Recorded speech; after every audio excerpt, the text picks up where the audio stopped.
I had a very sound and respectful conversation with her. And, I think she took it fairly well. I just basically said, you know what, like, I want more for you.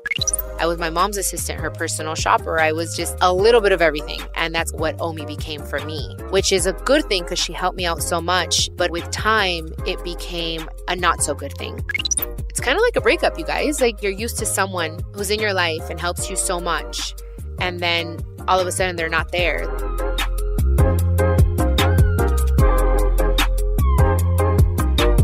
Hola, hola, and welcome to this week's episode of Chiquis and Chill.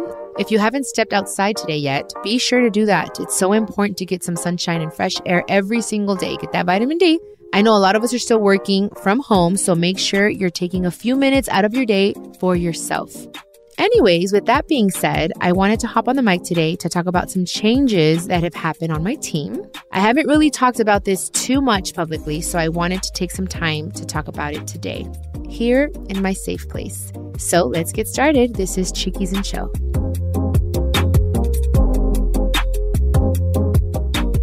Okay, so most of you know that Noemi Valdivia, or Omi, or Homie, or my lovely, or Pepper, because I call her so many different things, has been my personal assistant for almost 10 years.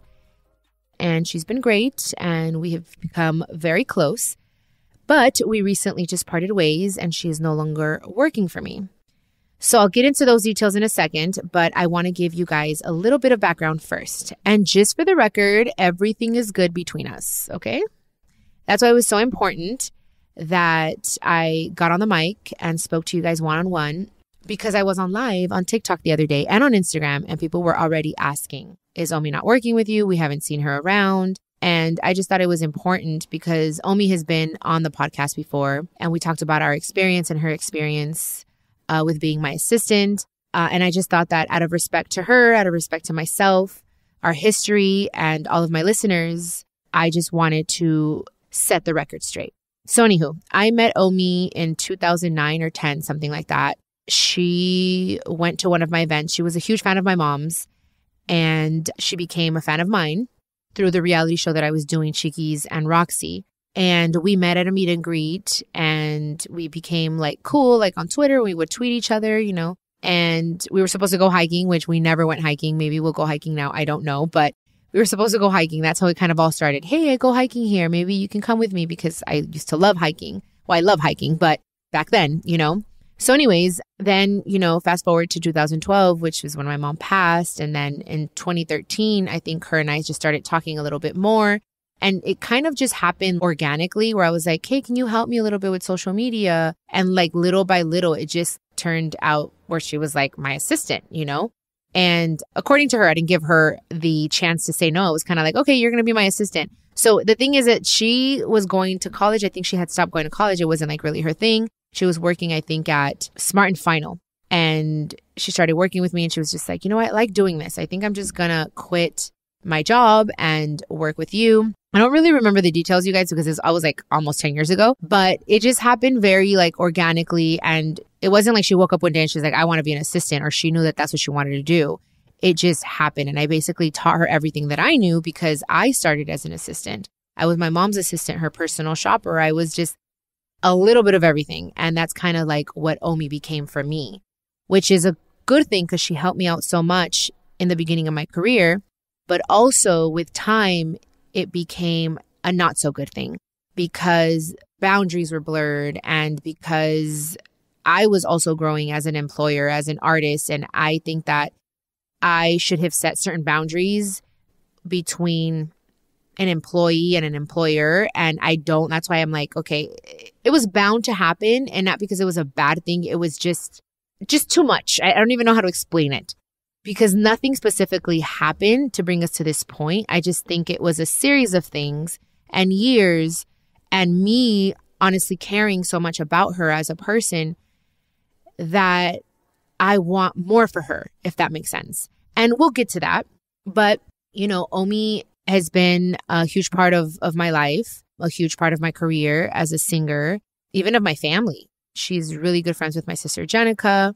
And, I've been there with her through her mom's passing, and I've basically have raised her she always tells me, she's like, you raised me. I learned so much. You're like a sister. You're like a mother to me because, I taught her how to say please and thank you and manners and be nice and be polite. So she's, I think, very grateful with me. And I'm also very grateful with her because she gave me the opportunity as a boss sometimes make mistakes. And I've learned so much from that experience. And it was a very hard decision to get to this point. But I'm very grateful. And like I told her, I'm very grateful for everything you've done. I appreciate you very much. I don't want there to be any bad blood. It's kind of more like certain things did happen that were frustrating me, and I didn't want to feel frustrated or irritated with her. I just felt like it wasn't fair. And I found myself feeling that way too often. And she's also been through so much the past couple of years that I think we just grew. She grew up, she matured. I obviously did as well. And it just so happened to be where it was clashing. I think unintentionally, it just wasn't fitting anymore. It just wasn't feeling, I think, good on both sides. And I care about her so much as a human being that I didn't want to hurt her feelings or to be rude to her in any way. And I had been praying about this decision for a while. And I just said, look, God, I feel this. Help me in my meditation. I was like, okay, give me like certain signs. Talk to me. And I got those signs.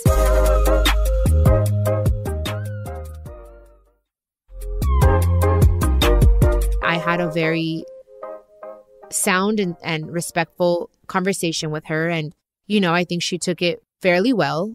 And I just basically said, you know what, like, I want more for you. Maybe you could start a business. Like, you're a smart girl and I'm always going to be here for you. And I just kind of want to see you fly. It's kind of like one of my siblings or, when my mom with me was like, hey, I love you, but you have to stop working for me and you have to stop living here. And it's a shocker and it's hard. And you're like, damn, but it helps you grow into the person you're meant to become. And I just thought that it was the best decision. And I think that she kind of felt it as well, but didn't know how to verbalize it maybe. It has been very hard. It's been about a month, you guys, but we still communicate. She has helped me a lot with like making the transition. And I just felt that it was important for her peace of mind as well.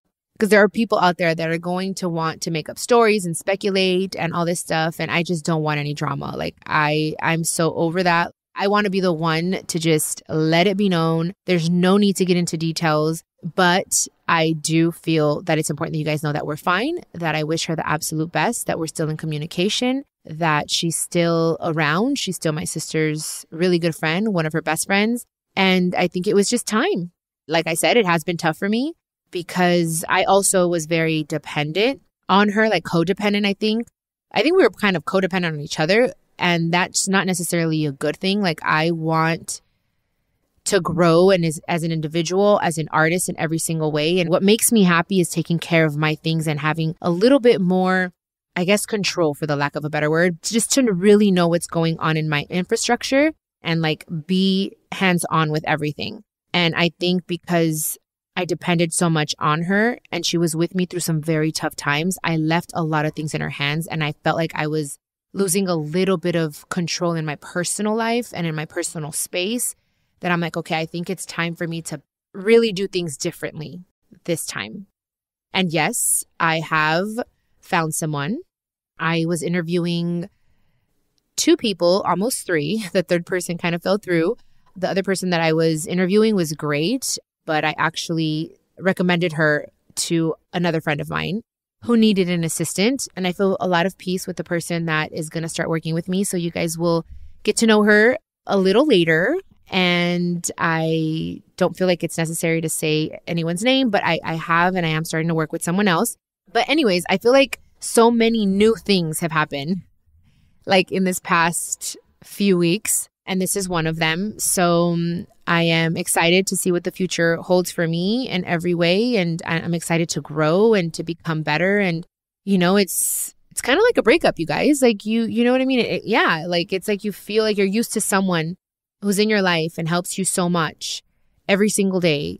And then all of a sudden they're not there. The good thing is like her and I have good communication. And if I need something, like, I told her, I was like, I just don't like make it as easy as possible for me. And Same here, because I'm going to take care of her. I'm not just going to be like, oh, I'm letting you go and that's it. Like, no, I'm going to take care of her. I want her to be good.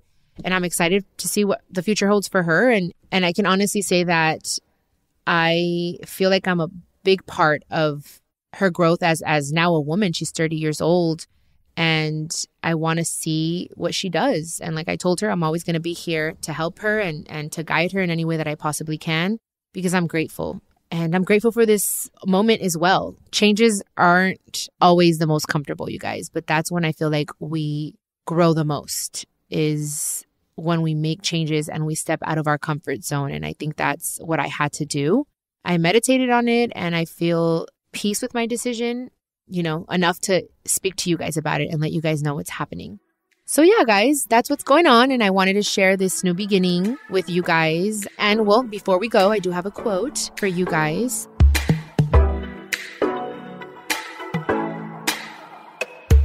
The quote is, "Never be afraid to start over again. New beginnings sometimes bring the best changes to your life." Thought that was a good one for the topic. And thank you guys for listening to this week's episode. We have a lot of really interesting guests and topics coming up, so look out for those. I love you all, and I'm so grateful for each and every single one of my listeners. Thank you. That's you. Los quiero mucho. Do you need advice on love, relationships, health, y más? I'm so excited to share with you that my Chiquis and Chill podcast will have an extra episode drop each week. I'll be answering all your questions. Just leave me a voice message con todas tus preguntas y yo te las voy a contestar personalmente. All you have to do is go to speakpipe.com/Chiquis and Chill podcast and record your questions. I can't wait to hear from you. This is a production of iHeartRadio and the My Cultura Podcast Network. Follow us on Instagram at My Cultura Podcast and follow me, Chiquis, that's CHIQUIS. For more podcasts from iHeart, visit the iHeartRadio app, Apple Podcasts, or wherever you listen to your favorite podcast, and check us out on YouTube.